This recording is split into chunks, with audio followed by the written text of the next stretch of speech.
दोस्तों, इतिहास में कई ऐसे दुर्लभ उदाहरण हैं जब बहादुरी और वीरता की इंतहा हो गई थी। बिल्कुल विपरीत परिस्थितियों में इंसान के साहस ने सारी सीमाओं को लांघ दिया था। जिन घटनाओं को सुनकर विश्वास करना बहुत मुश्किल होता है, लेकिन सचमुच ऐसा हुआ था और ये इतिहास में दर्ज है। ऐसी ही एक लड़ाई हुई थी यूनानियों और फारसियों के बीच, जिसको थर्मोपाइले का युद्ध कहा जाता है, जहां महज 300 स्पार्टन यूनानियों ने फारसियों की लाखों की सेना के साथ टक्कर ली थी और इन 300 स्पार्टन्स ने लगभग 20,000 फारसियों को मौत के घाट उतार दिया था। वैसे तो प्राचीन यूनान में कई युद्ध हुए, लेकिन राजा लियोनिडस और पर्शिया का युद्ध वर्ल्ड फेमस है। राजा और उनके 300 स्पार्टन योद्धाओं की बहादुरी दुनिया के सामने मिसाल बनकर उभरी थी। दोस्तों, ऐसी लड़ाइयां सिर्फ शारीरिक ताकत से नहीं लड़ी जाती हैं, बल्कि हौसलों से लड़ी जाती हैं। ये एक ऐसी जंग थी जिसमें हौसलों की जीत हुई और ये 300 स्पार्टन इतिहास लिखने में कामयाब रहे। इतिहास के पन्नों में इस युद्ध के बारे में सुनहरे अक्षरों में लिखा गया है। ग्रीस और पर्शिया के बीच उस वक्त ऐसे हालात बने हुए थे कि युद्ध तो तय था। असल में उस जंग की नींव पर्शिया के राजा दारियुश ने रखी थी।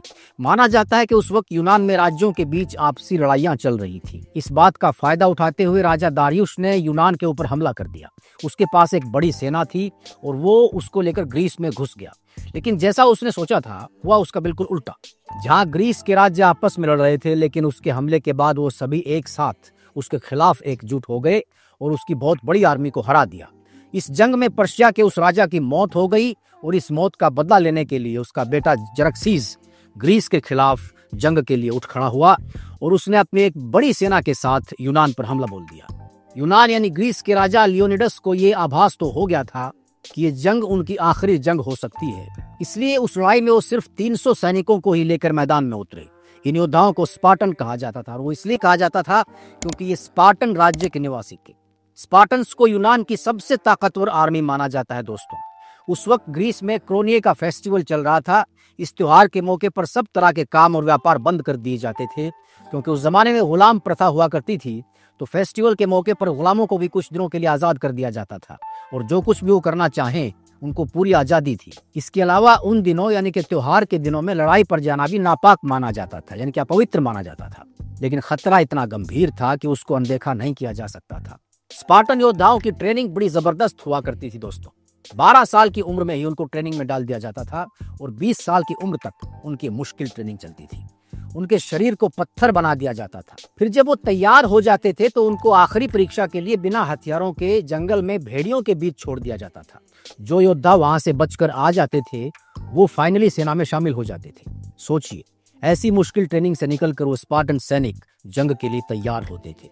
जिन 300 सैनिकों को लेकर लियोनिडस मैदान में उतरे थे, उनको इस तरह से चुना गया था कि जिनके बच्चे या भाई मौजूद थे, ताकि अगर वो जंग में शहीद हो जाएं तो उनका परिवार खत्म ना हो। इनमें से एक एक योद्धा दुश्मन के कई सैनिकों पर भारी था। जरक्सीज को लगा कि इन 300 स्पार्टन सैनिकों को मारने में उसको ज्यादा वक्त नहीं लगेगा।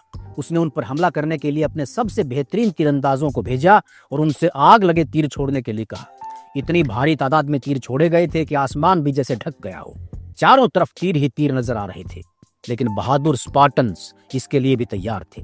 अपने हुनर से वो न सिर्फ इन तीरों से बच गए, बल्कि दुश्मन पर लगातार घातक हमले भी करते रहे। उन पर भारी अटैक करते हुए पर्शियन आर्मी लगातार आगे बढ़ रही थी, लेकिन स्पार्टन योद्धा भी कहां रुकने वाले थे। एक एक करके पर्शिया के सैनिक मरने लगे और खून पानी की तरह बहने लगा। इतनी भारी और विशाल सेना के ऊपर सिर्फ 300 स्पार्टन्स भारी पड़ चुके थे। जंग के मैदान में चारों तरफ पर्शियन सैनिकों की गर्दनें और शरीर के दूसरे अंग नजर आ रहे थे। पर्शियन सेना उनके इस भारी अटैक से घबरा गई थी। स्पार्टन्स ने उस जंग को लगभग जीत ही लिया था, लेकिन तभी कुछ ऐसा हुआ कि उस जंग का पासा ही पलट गया, जिसने इतिहास को बदल दिया। जंग का दूसरा दिन अभी खत्म भी नहीं हुआ था कि इफियाल्टन नाम के एक गद्दार यूनानी ने दौलत के लालच में आकर जरक्सीज को उस दूसरे रास्ते के बारे में बता दिया जहां से ग्रीस में घुसा जा सकता था। जरक्सीज समझ चुका था कि अब लियोनिडस को कैसे हराना है और उसने तुरंत अपने तीरंदाजों को इस गुप्त रास्ते के बारे में बताया और तेजी से अंदर घुसकर स्पार्टन्स को चारों तरफ से घेरने के आदेश दे दिए। इस तरह से कुछ यूनानियों की गद्दारी की वजह से ये महान योद्धा शहीद हो गए। उनका महान सेनापति लियोनिडस मारा गया। स्पार्टा के राजा लियोनिडस ने इस जंग में बड़ी बहादुरी और साहस के साथ अपने दुश्मनों का मुकाबला किया था। इससे स्पार्टा की प्रतिष्ठा में 4 चांद लग गए और लियोनिडस विश्व के इतिहास में अपना नाम सदा के लिए अमर कर गए।